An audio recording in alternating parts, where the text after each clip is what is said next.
I have already successfully initiated these at Washington Center. Nothing counts like results. I started a question and answer segment on my presidential BBS 3 years ago to effect good communication and to effect a strong union. Not 3 weeks ago, due to a campaign or an election. We need the canvas to fact reps, ask for input, find out their problems. We need to talk to the membership, every single member, to compile that information so that we can respond. We need to organize, communicate, unify, and lead. We need to change NACA into the unstoppable force it once was. 14,000 members, plus thousands of activists, plus 417 fact reps equals one strong NACA. Where does NEB fall in that equation? They're the addition signs. They encourage input, facilitate communications, unify and galvanize the membership. They add resources and training to the membership a lot of time. They're also the equal sign. They gather input, they compile the member concerns, they use member talents to guide and direct the goals and policies for a strong, effective, and successful union. I have had successes. I have initiated the values of a strong union. I welcome your input, and I welcome your questions. Thank you.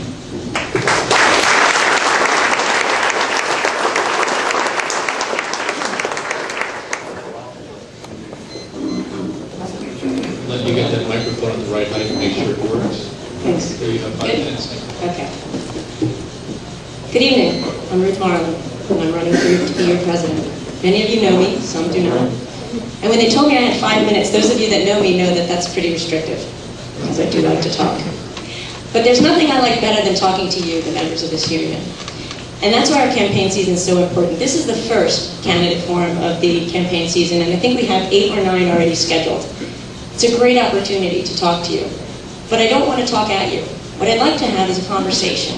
And I'm hoping through the question and answer section that we really can have a conversation about what we can do to make our union more effective, more successful, and to bring it into the future.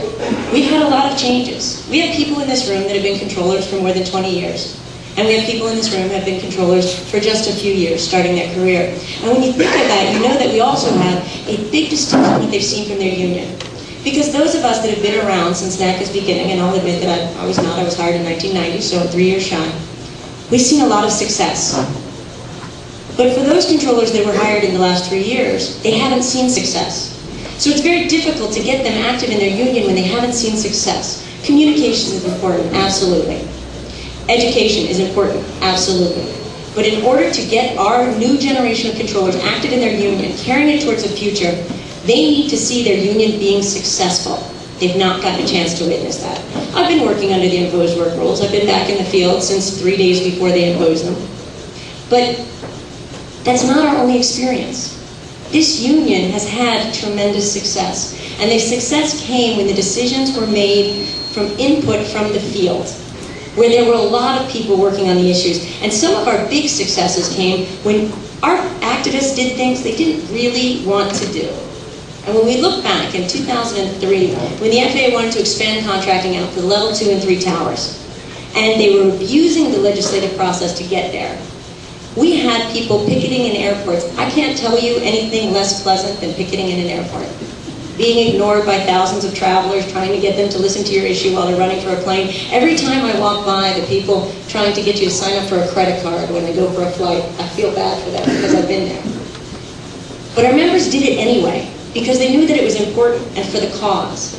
And when they have that feeling, when they know success can come from the action, people will take their days off to stand in this special little free space box at Chicago O'Hare or at their airport. And it's always nice to be in that little box. But that's where we get success. And what we don't get is success by being told to wait. Wait and see. And not being told what's going on, not hearing about the rest of the story. And in the last 2.5 years, our union has lost its influence. We're not without influence, obviously, but we're not as strong as we were, and we're not as strong as we need to be, because we haven't engaged our members to get their support the way they need to. We haven't kept them informed, but more importantly, we have focused solely on one issue. The IWRs are not our first fight. They will not be our last. The most important thing for every member of this union to remember is it is not our first and will not be our last. There are big fights coming ahead. I believe the imposed work rules issue will be resolved in the next few months. And that will be a great day for all of us and for this union. But it will also be time to work. Most of you have read that Newt Gingrich already put out his referendum on ATC modernization, where we can run the system with 7,000 controllers. He should have been laughed out of the room when he said 7,000 controllers, but he wasn't. And he wasn't because NACA does not have the voice that it once had. And the reason we don't have that is because our focus has been solely on this issue.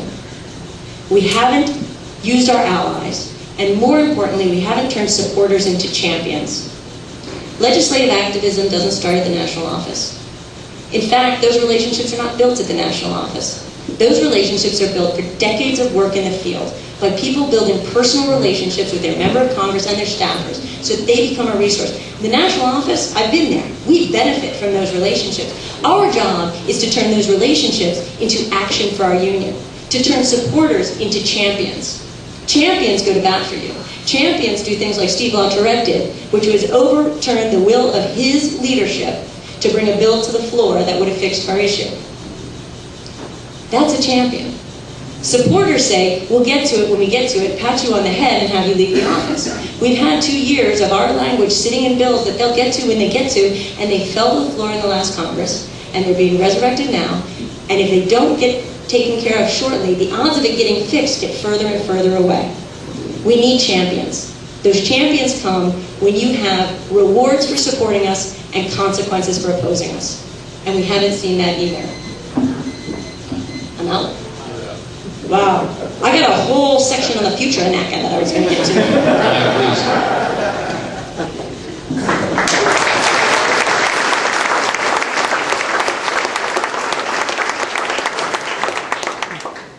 I address the first? Go ahead. Good. 5 minutes, Mr. Rinaldi, the floor is yours. Thank you. Thank you for coming out to listen to this candidate forum. I really do appreciate it. There's a lot of things we could be doing in New Orleans other than sitting here and listen to a bunch of poor people talk about the future of this organization. Thank you, Phil and Darrell, for setting this up. It's very important. And Sally and Christine, a phenomenal job as always. Brothers and sisters, thank you for standing strong. Thank you for standing united. Thank you for being engaged in this war. And we are at war. Make no mistake about it. The FAA has waged war against us. My name is Paul Rinaldi, and I'm humbly asking for you to support me for president in this next election. 3 years ago, I stood before you, and I said, as I was running for executive vice president, that I would do 5 things. That I would fight for you, that I would communicate with you, that I would do right by you, that I would work for you, and that I would deliver results to you. That is what I have done for the last 30 months as your executive vice president. Actually, that's what I have done for the last 17 years as a NACA leader. I haven't taken any time off. I've been engaged every day, sleeves rolled up, fighting the fight for my members. Let me touch on a few things that I think we have successes in the last 2 years. And I only have 5 minutes, so I'm going to go through these pretty quick. We have fought every day for the imposed work rules, and I disagree with Ms. Mullen. The imposed work rules, a contract, is the catalyst for our membership. That is what's going to give us a fair and balanced approach at the local level. We have knocked on doors. We have busted down doors of Congress, media, the flying public, the FAA, paving the way to get a fair collective bargaining agreement for us. This is not a 9-to-5 job. This is 24 hours a day, 7 days a week, 365 days a year. Nobody has and nobody will outwork me. When work needs to be done for this organization, I have stepped up and I have worked. I have put together a comprehensive weekly update that comes from the national office that tells you everything that's going on inside the national office, whether it's legislative, whether it's membership, whether it's labor relations.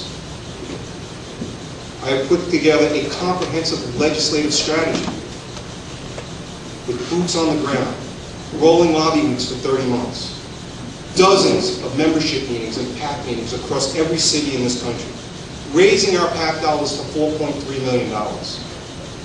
I've developed a union-busting message to inform and educate our members, to let them know what this war is all about, of the agency dividing and conquering and splitting us. I've set money aside for Wonder Makers and other companies